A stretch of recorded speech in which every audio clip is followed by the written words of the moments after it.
wanted to provide an opportunity for people to hear from children of incarcerated parents in their own words and not from a textbook. For this national study, we have spoken to people from all over the country on their successes and resilience, which is different from the typical negative narrative.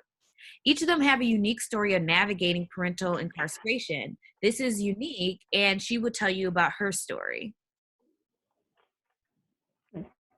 Okay, so my name is Unique. I am a child of incarcerated parents times two. So both of my parents was incarcerated through different stages of my life at the same time, one at a time, together, co-defendants, a real kind of Bonnie and Clyde type of love story. So I grew up predominantly in a home with my grandparents. When my mom and my dad was home, we still had the option of staying with my grandmother. My siblings, my cousins, just a full house full of people. Kind of growing up a child of incarcerated parents, you notice that your parents are missing. But in my household, we knew where they were. So we knew if mom and dad isn't here, they're in jail.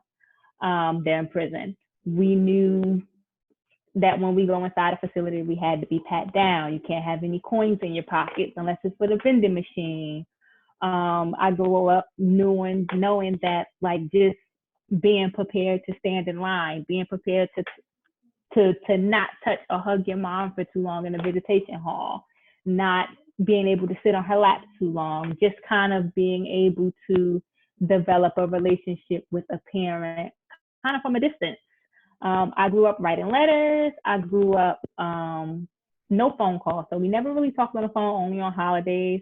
I'm not quite sure why, but I grew up getting mail weekly from my mom. I grew up with different programs throughout the city, coming to pick me and my siblings up, taking us to jails. I grew up very familiar with courts, sitting inside the courtroom, just prepared for anything that was thrown at us, me and my three siblings. And that was just us. It was normalized. We didn't feel ostracized because we knew other people whose parents was locked up or parents wasn't around. So we automatically assumed that they're not around because they're locked up like our parents. And that may not have been the case. But yeah, being a child of two incarcerated parents, I can say have been unique. It's been different. It kind of prepared me for just to be independent. That's all I got to say. Well, thank you for that. I think that people don't necessarily, they always envision the dad being locked up, but not necessarily the mom also. And then you've had them both at one time or another. So not everyone has had that experience, but you still have been successful since then. And so that's something that is great to see. And so I want to thank you for sharing your story. And for other stories from children of incarcerated parents, please look at our website, drmuhammadexperience.com.